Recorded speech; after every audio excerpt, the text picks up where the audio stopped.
Hello and welcome back to my channel. My name is David Novak. I'm just taking a break from some work at the computer screen here. Yesterday I finished proofreading the printouts I had done of the manuscript, and so today I'm going back into the original document, I guess, and making the corrections. And I've been finding throughout this process the use of a red pen very helpful. So after I make the correction, I put a check mark on it just so that I'm very clear that I have seen everything. In some cases, if I am in process, I make a correction on something that I missed the first time. So I'll circle it in red or something, just to be on top of things as best I can. I know that perfection is not possible. I once thought that it was. And yesterday, when I finished going through the complete manuscript, I realized that I think I am pretty well finished with this. I have the one final poem to do that I'm still cogitating upon, that I'm not quite sure how it will go.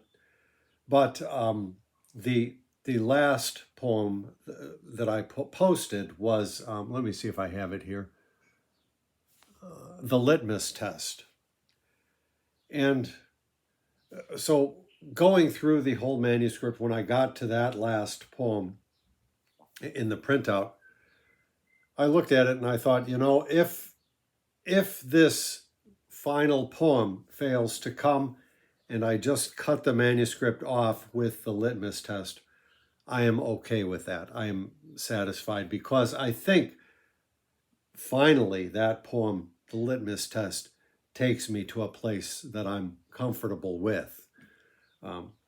It makes reference to, actually some of the lines are quite inspired by the work of another poet. And if you go to that video of that poem, you'll hear me talk more about it. So we will see. I don't know what kind of a time frame I'm going to give this. My next step after correcting everything will be to copy and paste this into the Microsoft Word and try to work with the template. Now, when I tried to do that with the online version of Microsoft Word, it was a fiasco. Let's hope that this purchased version will be better than that. I think from what I can gather from what people have said online, that free version is really not that good. So let's just hope. My skills at this are not that good either, alas. And at that point, I will lay myself open, when everything else has been pretty much in place or gotten to where it needs to be. I will lay myself open to receiving that final poem. And then this brings the question to mind, if excuse me, if all of this daily poetry writing, I think I did not write one yesterday, and it's been a rare day in the last several months when I have not contributed to the manuscript in that way. But what manner or what form will my resistance efforts take? Because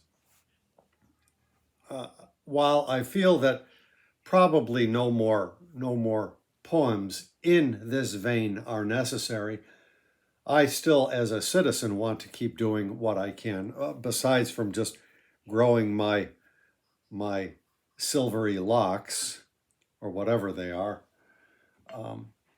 And I don't know what I will do.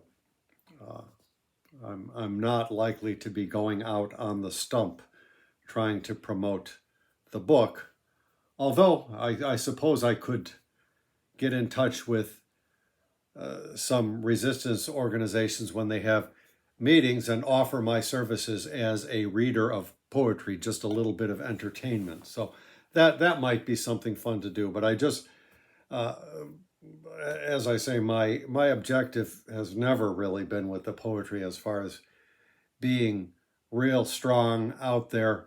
You've seen YouTubers who end every video with buy my stuff, buy my stuff. Whatever. It's not the practice I have developed thus far, and so even though I am wanting to contribute to the resistance effort against this fascist regime, I don't think that that habit of mine is going to change. I hope to get back to standard booktube fare, but I do need to think about what I will be doing.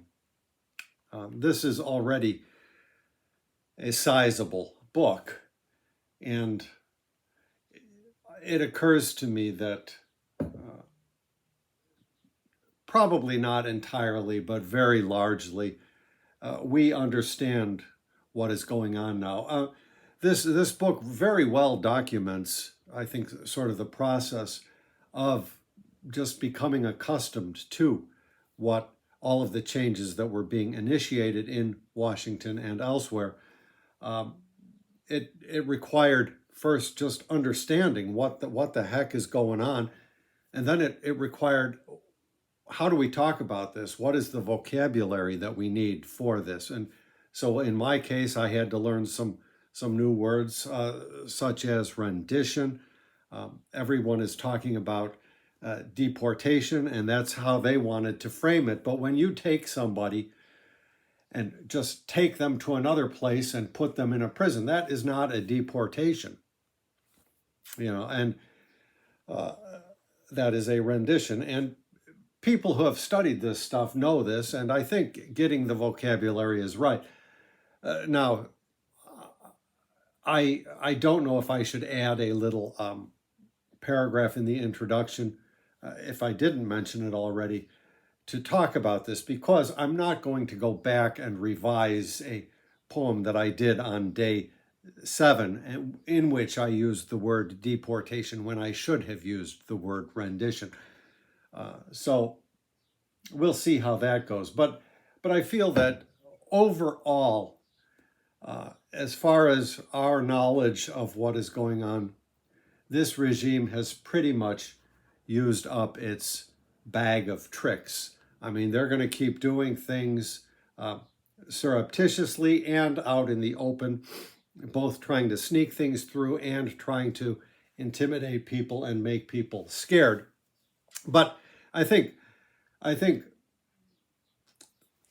that bag of tricks has been revealed pretty much in its completeness, and so the book itself doesn't need to go any further. But we'll see. That's always open to change. I mean, I cannot control when the muse moves me, when some sort of situation arises and the muse says, here, you've got to deal with this in verse form.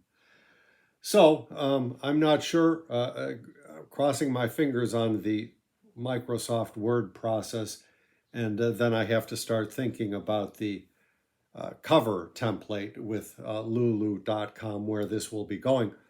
I will either try to use some kind of photo from when I was in Argentina, because that's really where the book got started, or something from one of these protests that I've been to, something with a nice American flag on it. Ultimately, when it comes to working with the lulu.com cover manager, it just is whatever I can manage to get through. I used to have a nice format where I would just put in a photo, and then there was a bar with color that had the title on it. And they got rid of that thing, or they still have it, but I can't figure out how to access it, when they did a big revamping of their site. And so for all of my recent books, you will see if you go check my page there, all I do is put a photo on the cover. And then that has problems because sometimes you can't see the words. I think my something boutique book. That one, it's the one with the cat. You can't really see the words, but the program is not really sophisticated. You can't do any design things to get it better than that. It's funny because my very first book project and the ones that were out on Non-Fit Press were all done using Quark Express. Now, my designer guided me through it. I did a lot of that work, and it was a magnificent program, a professional program. You could do all kinds of things. And after that, when I was looking for jobs and stuff and trying to put together a resume, none of which ever really were much good for me, I would put on it that I was adept with Quark Express. All of that's gone, and of course nobody really even wants things to be well designed anymore. You see it all over the place. People just want something that they can do themselves with a sort of a shoddy little template. I mean, I'm talking about big signs and little brochures and everything. And I guess that's the way it works. But you know, the golden age of design, I think, is gone. But I do what I can. But the cover manager at lulu.com is very limited. So the deciding factor ultimately will be what photo I can get to work in the spot. That's pretty much how everything goes. Even with the writing of poetry, to a degree, it might represent something innate or innately that I have some feelings about. But for the most part, it's all just getting out there what can be possible. You know, when you're trying to complete a stanza, I think I touched on this in another video, and your line ends with the word life. Well, you're extremely limited then in what the corresponding sentence is going to look like. It has to end in one of the handful: rife, strife, fife, knife, what, you know, all of that. Or if you're going to go with an off rhyme just to shake things up a bit, that kind of thing. And so the process of writing a poem is much less than people imagine, of just emoting and diffusing something that's inside of myself. No, it's just you're just barely getting the words onto the page, and sometimes it shows. You know, that's how it is. Well, anyhow, I did not mean to talk about poetry. I have to get back to my typing in these corrections, and I'm going out today. There is going to be a speaker about the ancient Chinese, well, I don't know how ancient it is, but the Chinese practice of foot binding. What is it, pediatrician, podiatrist? I get these words confused. A foot doctor, podiatrist, I think, is going to give a talk, and I believe there is going to be a 100-year-old woman, probably a patient of his, who did suffer the practice as a child. And this is in conjunction with a exhibition we have going on in Chicago right now pertaining to this. I think there is a collector. I've heard about this guy for years, and somebody finally convinced him to lend his collection to the museum of the shoes. So I expect we'll be looking at that, hearing the lecture, and so I don't know if I'm going to get to the actual Microsoft Word part of this until after that or until tomorrow. We'll see. I'm not at this stage in a rush, but I do want to keep making steady progress. That is usually the best way to go about things. So anyhow, thank you for stopping by for my update.